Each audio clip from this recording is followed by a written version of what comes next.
आज नारद जी महाराज ने कहा, माँ ये जो संसार है ये स्वार्थ का है। सुर नर मुनि सब की ये रीति, स्वार्थ लाग करे सब प्रीति। ये बात जब नारद जी ने कहा तो माँ पार्वती कहने लगी, बाबा आप क्या कहते हो कि दुनिया स्वार्थ की है, पर मेरे से जो मेरे भोले बाबा हैं वो कितना प्रेम करते हैं, मैं क्या बताऊं आपको।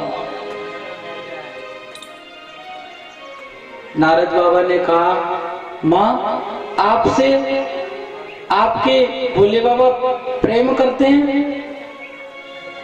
माँ ने कहा, हाँ नारद। अब नारद जी ने तो विचार किया कि बाबा शंकर और माता पार्वती में झगड़ा करवा चले। अब जैसे ही महाराज विचार किया तो नारद बाबा ने माँ पार्वती से क्या कहा, माँ अगर बाबा प्रेम करते हैं तो ये बताओ जो बाबा के गले में मुंड है वो किसके हैं? अब माँ पार्वती को ये पता ही नहीं था, कभी भोले बाबा ने बताया ही नहीं था कि जो भोले बाबा के गले में जो मुंड है वो किसके हैं। अब तो महाराज माँ पार्वती नाराज हो गई कि जिसको मैं पति परमेश्वर मानती हूँ, जिस पर मैं विश्वास करती हूँ, उनने मुझे एक छोटी सी बात नहीं बताई। पर बात सही भी है, कभी माता पार्वती ने पूछी भी नहीं। आज नारद बाबा तो कह करके वहां से चल दिए और माँ पार्वती रुष्ट होकर के कोप भवन में चले गए। क्योंकि पहले के समय में एक अलग से भवन बनता था जिसमें स्त्री या पुरुष अगर रूठ जाए तो उस कोप भवन में जाया करते थे। आज माँ पार्वती उस कोप भवन में चले गए। भगवान शंकर समाधि में से आए और जैसे ही महाराज समाधि में से आके देखा कि माँ पार्वती अपने आश्रम पर नहीं है, माँ पार्वती कहां चले गई। भगवान शंकर ने देखा कि माँ पार्वती कोप भवन में है और कोप भवन में जाकर के भगवान शंकर ने कहा, देवी आज मेरे से क्या गलती हो गई जिसके कारण आप कोप भवन में गई हो? क्या मेरे से कोई भूल हो गई? मैं अपने से ज्यादा आपको प्रेम करता हूं और आप आज कोप भवन में चले गए।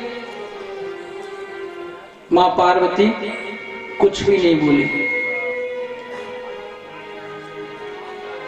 तब भगवान शंकर बोलते रहे, मां पार्वती कुछ भी नहीं बोल रही। अंत में मां पार्वती ने कहा, पतिदेव आप अगर मेरे से प्रेम करते तो मेरे को इस बात को बताते कि आपके गले में जो मुंड है वो किसके हैं। भगवान शंकर हंसने लगे। अब महाराज कोई व्यक्ति क्रोध हो, एक तो पहले से गुस्सा आ रहा हो और उसके सामने हंस और दो, फिर तो महाराज उसकी तो राम जी जाने बोलो राधे राधे। अब माता पार्वती तो क्रोध में थी और भगवान शंकर हंसने लगे। माता पार्वती कहने लगी, एक तो आप झूठ बोलते हो, प्रेम का नाटक करते हो, दूसरी और हंस भी रहे हो। भगवान शंकर ने कहा, देवी आप नाराज मत होइए, आपके गले में जो मुंड है ये मुंड और किसी के नहीं है, ये मुंड आप ही के हैं। अब जब ये बात कही तब माँ पार्वती कहने लगी, आज मुझे पता चला है कि आप बाहर से तो काले हो, अंदर से भी कपटी हो। भगवान शंकर ने कहा, देवी क्या बोल रही हो आप? मैं सच बोल रही हूँ, आप ऊपर से भी काले हो और अंदर से भी काले हो। सबसे बड़ी झूठ तो आप ये बोल रहे हो, आप बोल रहे हो कि मुंड आपके। अरे ऐसा आपने क्या पान कर रखा है जिससे आपकी मृत्यु नहीं होती और मेरी मृत्यु होती है बार बार, जिसके कारण आप मुंडों को धारण कर लेती हो। भगवान शंकर ने कहा, देवी मैंने अमर कथा का पान कर रखा है। जो व्यक्ति कथा का पान कर लेता है उसको फिर बार बार जन्म लेना नहीं पड़ता है। भगवान शंकर ने कहा, देवी मैंने अमर कथा का पान कर रखा है, इसलिए मेरा कभी भी जन्म नहीं होता है, मेरा अवतार होता है। आज माँ पार्वती ने कहा,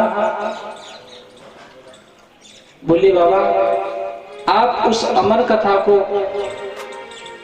मेरे लिए भी सुनाइए, जिस अमर कथा ने आपको अमर कर रखा है। भगवान शंकर ने कहा, देवी मैं आपके लिए कथा तो सुना दूंगा, पर शर्त एक है, मैं कथा को नेत्र बंद करके सुनाता हूं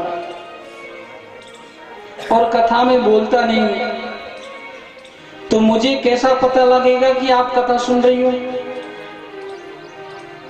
पार्वती ने कहा, बोले बाबा आप इस बात की चिंता मत करो, मैं आपके सामने बैठ करके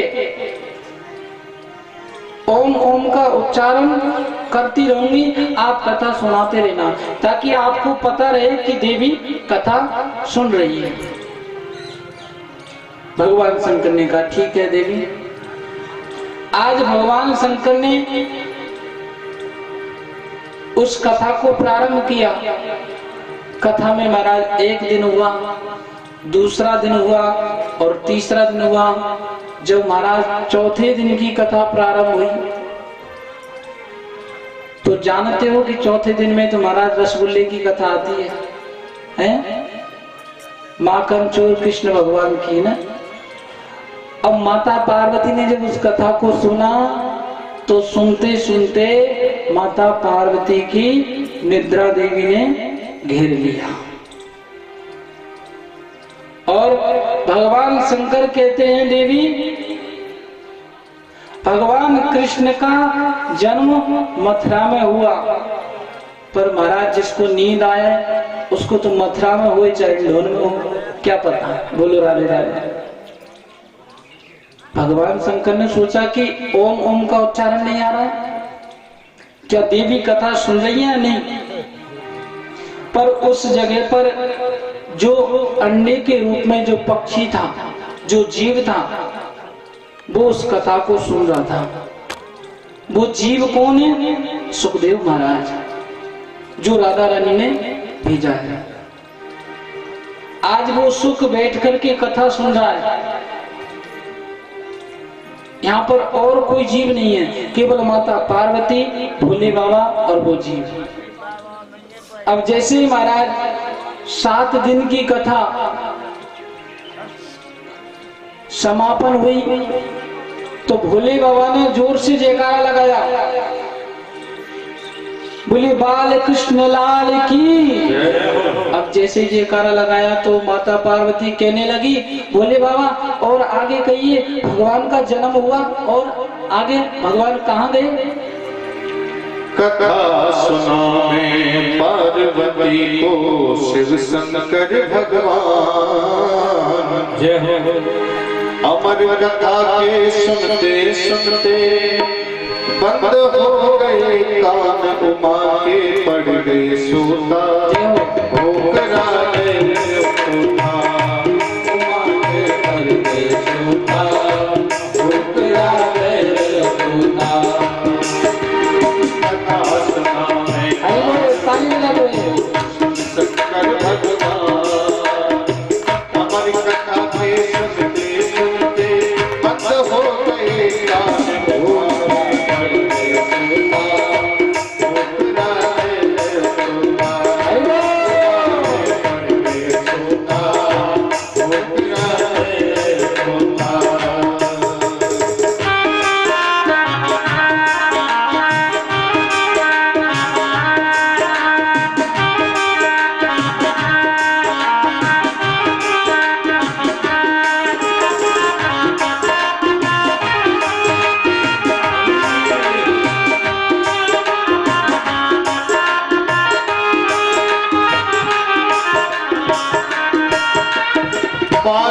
पार्वती को शिव ने जब से कथा सुनाई, पार्वती को शिव को जब से कथा सुनाई, पार्वती ने शिव को जब से कथा सुनाई, तरवन पे बैठो तोता बोले हो आवाज लगाई, तरवन पे बैठो तोता बोले हो आवाज लगाई। नजर पड़ो जब शिव करके, नजर पड़ो जब शिव सत करके, हुआ बहुत हैरान, अरे हाँ हुआ बहुत हैरान, जान गयो नाथ खोटा, खुदा तेरे तोता, माथे पड़े सोता, खुदा तेरे तोता।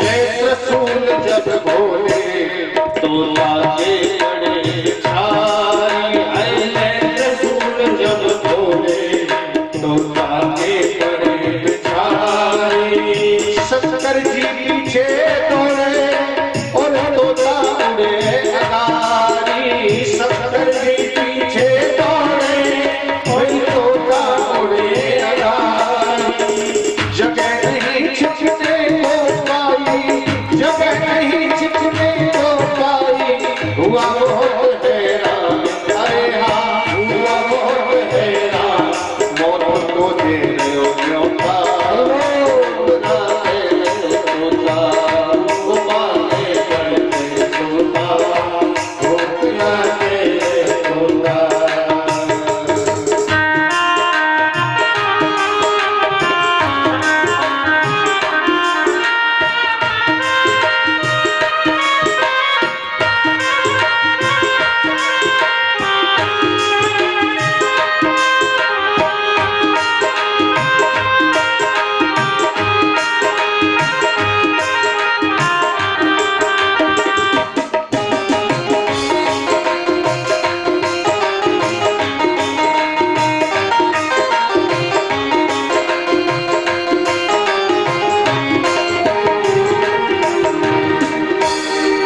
क्रोध सबने मारी, कर में त्रिशूल उठायो, क्रोध सबने मारी, कर में त्रिशूल उठायो, सरकार को उसका ये शिव ने प्रण है कमायो, सरकार को उसका ये शिव ने प्रण कमायो, उनके उनके फिर तोता, उनके उनके फिर तोता, अंबर में गयो समाए, अरे अंबर में गयो समाए, भागता फिरता रोता, खुदा तेरे तोता, हुआ के पड़े सोता, खुदा तेरे तोता, हुआ के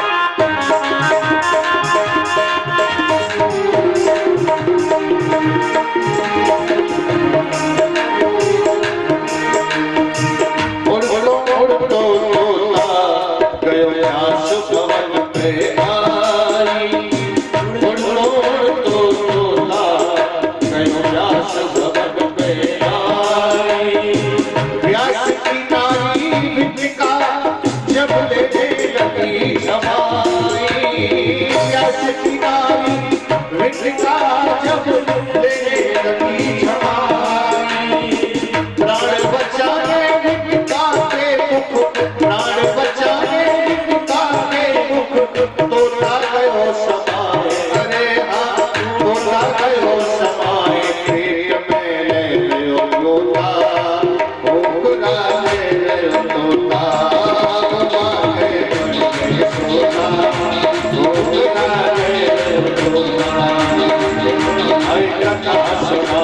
पार्वती शिव शंकर भगवान। अमर कथा के सुनते सुनते बंद हो गए कान मुबाके सोता हो गया है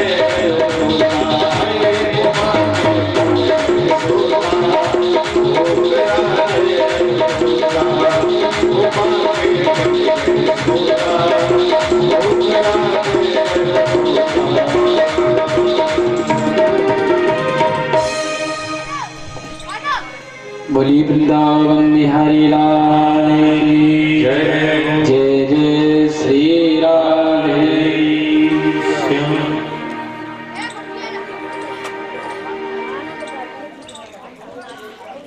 आज माँ पार्वती को भगवान शंकर कथा सुना रहे हैं।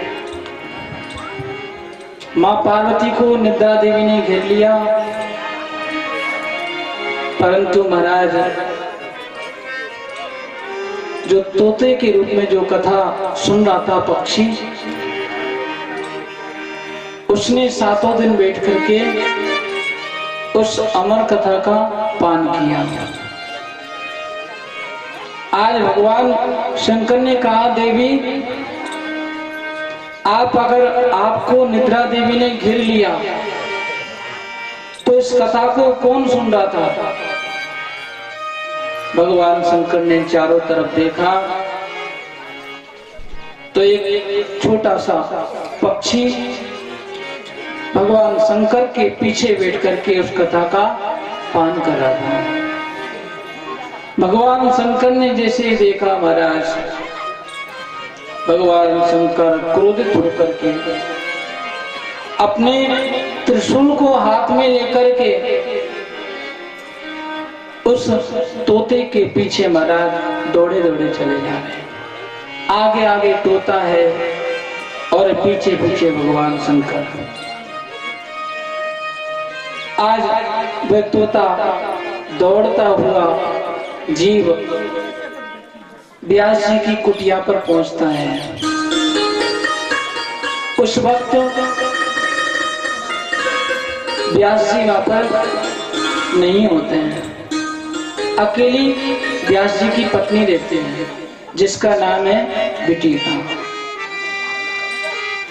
क्योंकि भागवत जी में 3 पीढ़ियों का नाम है वेद व्यास जी। पहले है शक्ति, शक्ति के पाराशर और पाराशर के वेद व्यास जी। और इन्हीं वेद व्यास जी के घर में एक पत्नी रहती है जिसका नाम है बिटिका। आज उस बिटिका को जवाई आई, जवाई समझते हो, आलिशान।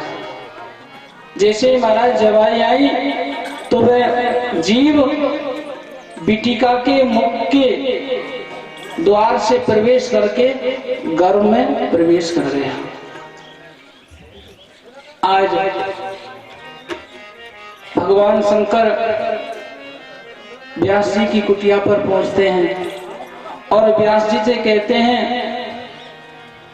महाराज आपके घर में एक चोर घुसा है।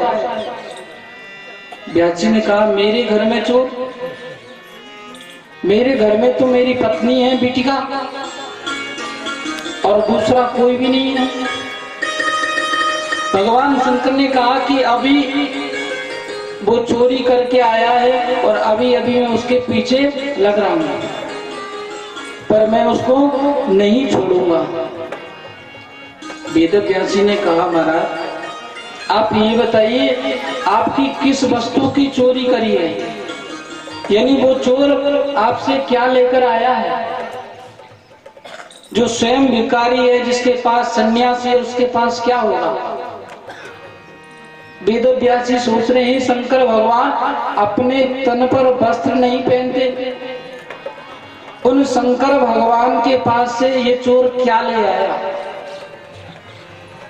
इसलिए वेद व्यास जी महाराज पूछ रहे, भोले बाबा आप ये बताइए आपकी घर से किस वस्तु की चोरी हुई है? तब भगवान शंकर ने कहा, महाराज मैं देवी पार्वती को कथा सुना रहा था, इस पक्षी ने कपट के साथ कथा सुनी है, इसलिए मैं इसको नहीं छोड़ूंगा। और भगवान शंकर उस पक्षी के पीछे क्यों पड़े थे? क्योंकि उसने पीछे बैठकर कथा सुनी थी, और पीठ के पीछे बैठकर कभी कथा नहीं सुनी जाती है। कथा हमेशा आगे बैठकर ही कथा सुनी जाती है। आज भगवान शंकर कहते हैं, महाराज उस पक्षी ने कपट के साथ कथा सुनी है, इसलिए मैं उसको नहीं छोड़ूंगा। वेदव्यास जी ने कहा, महाराज आप स्वयं कथा में कहते हो कि जिसने कथा सुन ली उसको कोई मार ही नहीं सकता, तो आप उस पक्षी को कैसे मारोगे? जिसने 7 दिन लगातार एक आसन पर बैठ करके कथा सुनी है, आप उस पक्षी को नहीं मार सकते हो। आज भगवान शंकर ने वेदव्यास जी को प्रणाम किया और अपने क्रोध को शांत करके वापस पहुंचे अपने कैलाश पर्वत पर। यहाँ पर वेदव्यास जी के जो घर से है बिटिका, समय आने पर महाराज बिटिका महारानी ने कहा वेदव्यास जी से कि हमारे घर में एक सुख का जन्म होने वाला है। वेदव्यास जी ने कहा, देवी बहुत अच्छी बात है अगर हमारे घर में सुख का जन्म हो जाए तो, पर ऐसा लिखा है कि 12 वर्ष तक सुखदेव जी महाराज गर्भ में ही रहे थे। 12 वर्ष के बाद सुखदेव महाराज का जन्म हुआ था। अब लगाइए, आज की कोई माता बहन रख सकती है? 12 वर्ष तो दूर, 1 वर्ष नहीं रख सकती, क्योंकि 9 महीने से 12 महीने नहीं हो सकते हैं। ऐसे परम पूज्य सुखदेव जी महाराज ने अपनी माँ बिटिका के गर्भ में 12 वर्ष रह करके गर्भ में बीते हैं, और 12 वर्ष के बाद सुखदेव जी महाराज का जन्म हुआ है। बोले सुखदेव जी महाराज की। और जन्म होते ही कैसे हैं सुखदेव जी महाराज? यम प्रव्रजन्तमनुपेतमपेत कृत्यम द्वैपायनो विरह कातरया जुहावा। यानी सुखदेव महाराज ने जन्म लेते ही यम प्रव्रजंत, जन्म लेते ही अपनी वन की ओर प्रस्थान किया। कभी ऐसा बालक होगा कि माँ के गर्भ से जन्म लेके जंगल की ओर भागे? अब जैसे माँ ने देखा कि पुत्र का जन्म हुआ कई वर्षों के बाद, और वह पुत्र मुझे छोड़कर जा रहा है, तो वेदव्यास जी महाराज ने पुकारा, पुत्रेति तन्मयतया, हे पुत्र 12 वर्ष के बाद तेरा जन्म हुआ है और हम तेरी आस लेके बैठे, और आज तू छोड़कर जा रहा है। सुखदेव महाराज जानते हैं कि इस मोह माया में अगर मैं अब पड़ गया तो बाद में निकलने वाला नहीं हूं, इसलिए जन्म लेते ही सुखदेव महाराज वन की ओर प्रस्थान किया। आज इन्हीं सुखदेव महाराज का वंदन सूत जी महाराज ने किया था, क्योंकि अभी कुछ समय पहले मैंने आपको बताया कि सूत जी महाराज ने ऋषियों से कहा कि मैं अपने गुरुदेव महाराज का वंदन कर लूं, तो आज उन्हीं सूत जी महाराज ने सुखदेव जी महाराज का वंदन किया है। और सूत जी महाराज के गुरु है सुखदेव, और सुखदेव जी महाराज के गुरु है कौन? राधा रानी। और इस भागवत में बताया है कि शब्द उच्चारण नहीं हुआ है, यानी राधा नाम शब्द भागवत में नहीं लिखा है कहीं पर भी। कोई कहे कि भागवत में राधा नाम क्यों नहीं है, क्योंकि सुखदेव जी महाराज के गुरु हैं राधा रानी, और सुखदेव महाराज अगर अपने गुरु जी का नाम अपने मुख से लें तो महाराज उनकी समाधि लग जाती है। इसलिए सुखदेव महाराज ने राधा नाम शब्द उच्चारण नहीं किया है, क्योंकि हम जिस व्यक्ति को हद से ज्यादा प्रेम करते हैं, जिस व्यक्ति को चाहते हैं, चाहे भगवान हो कोई भी हो, उसका अगर हमारे जिह्वा पर या कोई दूसरा व्यक्ति नाम लेगा तो एक क्षण के लिए हम रुक जाते हैं कि वो व्यक्ति कैसा था। इसलिए सुखदेव महाराज के गुरु राधा रानी थे। राधा रानी का कहीं पर सुखदेव महाराज ने भागवत में वर्णन नहीं दिया है। आगे भी चल के सखी नाम शब्द उच्चारण किया है, राधा नाम शब्द उच्चारण नहीं किया।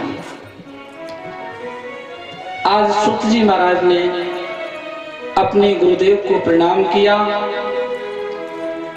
और सुखदेव जी महाराज को प्रणाम करके आज ऋषियों से कहा, ऋषियों आपने जो 6 प्रश्न किए थे उन 6 प्रश्नों का मैं जवाब अब आपको देता हूं। सूत जी महाराज कहते हैं, ऋषियों सबसे पहला प्रश्न किया था कि मानव के लिए परम धर्म क्या है? क्या परकम्मा लगाना धर्म है, या प्रातः 4 बजे उठ करके भजन करना धर्म है, आखिर किसी को दान देना धर्म है, या सत्य बोलना धर्म है? धर्म की परिभाषा क्या है? मानव का परम धर्म क्या है? तो सूत जी महाराज ने कहा, ऋषियों मानव का परम धर्म है कृष्ण में, एक परमात्मा में प्रीति होना, यानी प्रेम एक से करो, मानो सबको। और दूसरा प्रश्न किया था कि पूजा किस देवता की करें और किसकी नहीं करें। तो सूत जी महाराज कहते हैं कि देवी हो या देवता हो, पूजा एक की करनी चाहिए और अपने मन को स्थिर एक ही देवता में रखना चाहिए, क्योंकि शास्त्रों में लिखा है एक साधे सब सदे और सब साधे सब जाए। यानी किसी एक को अगर हम मनाएंगे तो वो सबको मना लेगा। कृष्ण, नारायण, राम ये कोई अलग अलग नहीं है। एक उदाहरण के रूप में मैं आपको बताऊं, जैसे कि सुवर्ण है, उस सोने के अनेक नाम हैं। हम कानों की कुंडल बनाएंगे तो उसका उसी सोने का नाम कुंडल बन जाएगा। नाक की नथनी बनाएंगे तो उसका नाम नथनी बन जाएगा। टीका बनाएंगे तो टीका हो जाएगा। पर उसको अगर सारे को एक मिलाएंगे तो वो क्या होगा? सोना। तो ऐसी परमात्मा के नाम अनेक हैं, पर परमात्मा एक ही है। जिस जिस वक्त परमात्मा ने लीला की है उस वक्त अलग अलग नाम में पुकारा गया है। तो सूत जी महाराज ने कहा एक साधे सब सदे, सब साधे सब जाए, पूजा एक की करें। और तीसरा प्रश्न किया, जिस परमात्मा का कभी जन्म नहीं, उस परमात्मा ने जन्म क्यों लिया? दशरथ के पुत्र राम, वसुदेव के पुत्र कृष्ण। तो सूत जी महाराज ने कहा, ऋषियों ये जो आपके प्रश्न हैं, परमात्मा कभी जन्म नहीं लेता, परमात्मा का अवतार होता है। ऋषियों ने कहा, भगवान अगर परमात्मा अवतार लेता है तो परमात्मा के अवतार कितने हैं?